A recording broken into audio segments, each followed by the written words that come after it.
பல நெருக்கடிகளுக்கு இன்றும் ஆளாக்கப்பட்டு வருகிறார். ஆனாலும் கூட தான் சார்ந்திருக்க சமயத்திலே குறைகள் இருப்பினும் அதை வெளிப்படையாக எழுதி அதை தீர்வு காண வேண்டும் என்று முனைப்போடு செயல்பட்டு வருகிறார். குறிப்பாக திருஅவை திருச்சபையானது இயேசுடைய கோட்பாடானது பிறரை அன்பு செய். பைபிளுடைய மிக உயரிய நோக்கம் பிறரை அன்பு செய், அதுவும் எந்தவித ஏற்றத்தாழ்வும் இல்லாமல் அன்பு செய் அப்படின்ற ஒரு கோட்பாடு தான். அந்த கோட்பாட்டை பின்பற்றி கொண்டு பிற மதத்திலிருந்து சில கொடுமைகளை அனுபவித்ததால் தான் வேறொரு மதத்துக்கு மாறுகிறார்கள். ஆனால் இந்தியாவிலே தமிழகத்திலே பல்வேறு பகுதிகளில் குறிப்பாக வட ஆற்காடு என்று சொல்லப்படுகிற பகுதிகளில் பல்வேறு இனக்குழுக்கள் தங்களுடைய மதத்தில் சில குறைபாடுகள் இருப்பதால் வேற ஒரு மதத்துக்கு கிறிஸ்தவ மதத்துக்கு மதம் மாறுகிறார். மதம் மாறியும் அந்த திருஅவையில் பல்வேறு இன்னல்கள் அவமானங்கள் தேவாலயத்துக்கு உள்ளே விடாமல் அவர்களை அவமானப்படுத்துவது, அவர்களை இழிவுபடுத்துவது, அவர்களுக்கு தேவையான அங்கீகாரங்களை கொடுக்காமல் இருப்பது, திரு அவையுடைய திரு வழிபாட்டு உரிமைகளிலே குறிப்பாக வழிபாட்டினுடைய வாசல் வாசிப்பது, பாட்டு பாடுவது, திரு அவையுடைய மிக முக்கியமான பொருட்களை கையாளுவது, பொறுப்புகள் வருவது என்று எந்த விதமான உயரிய பதவிகளும் கொடுக்கப்படாமல் அங்கிருக்கிற மக்களை அவமானப்படுத்திய மிக கொடூர அவலத்தை மறுபடியும் நாவல் வெளிக்கொண்டு.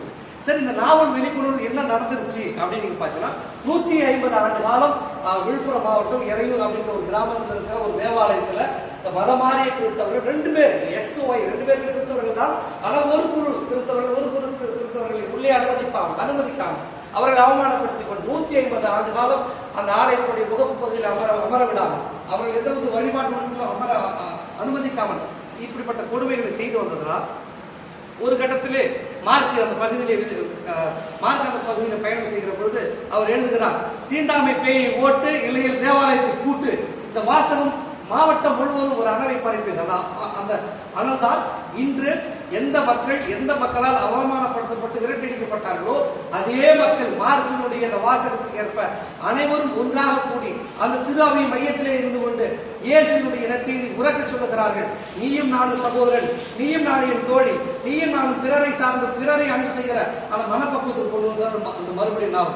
ஆக எத்தனையோ 1600 தொடங்கிய கிறிஸ்தவம் தமிழகத்திலே 1725 வீரமாமணிவர் கொண்டு வந்த கிறிஸ்தவம், 1706 சீகன்பால் கொண்டு வந்த கிறிஸ்தவம், இத்தனை ஆண்டுகளும் இருந்தாலும் கூட இன்றும் அந்த மண்ணிலே சில தேவாலயங்களில் சில கோட்பாடுகளை தீண்டாமை வடிவங்களை பிரித்து வருவதை மறுபடியும் நாவல் மிக தெளிவாக காட்டுகிறது. மார்க்கு வைத்த கோரிக்கையும் 150 ஆண்டுகளுக்கு பிற்பாடு காவல்துறை தடியடி, காவல்துறை குண்டு வெடிப்பு, பல்வேறு பெண்களுடைய பாலியல் வல்லுறவு, இத்தனை அவமானங்களை தாண்டிதான் இயேசு அங்கு ஜெயித்திருக்கிறார் என்பதை மறுபடியும் நாவல் தெளிவுபடுத்துகிறது. நண்பர்களே, தயவு கூர்ந்து பாமா அவர்கள் உங்களுக்கு நன்றாக தெரியும். பாமா அவர்கள் உலகிற்கு பாமாவுடைய எழுத்து எப்படின்னு தெரியும். பாமா வெளிக்கொண்டு வந்து அந்த மார்க்கு தான். மார்க்கினுடைய எழுத்து எப்படின்னு சொல்லிட்டு மறுபடியும் நாவல் ஒரு முறை படிச்சு பாருங்க. எந்த நோக்கத்தை மார்க்கு எழுதியிருக்கிறாரோ அதே நோக்கத்திற்காக அதே திரு அவையில் இன்று வரை அவருக்கு எந்தவித பதவியும் கொடுக்கப்படாமல் லோயோலா கல்லூரியில ஒரு சின்ன அறையில அவர் முடிக்க வைக்கப்படுகிறார். ஆனாலும் கூட ஏறக்குறைய 35 நாவல்களை வெளிக்கொண்டு வந்திருக்கிறார். அத்தனையும் கிறிஸ்தவ மதத்தில் நடக்கிற கொடுமைகளும் அவமானங்களும் சமத்துவத்தை நோக்கி வழிநடத்துகிற ஒரு உயரிய கோட்பாட்டு அடிப்படையில் தான். அனைவரும் நன்றி, வணக்கம்.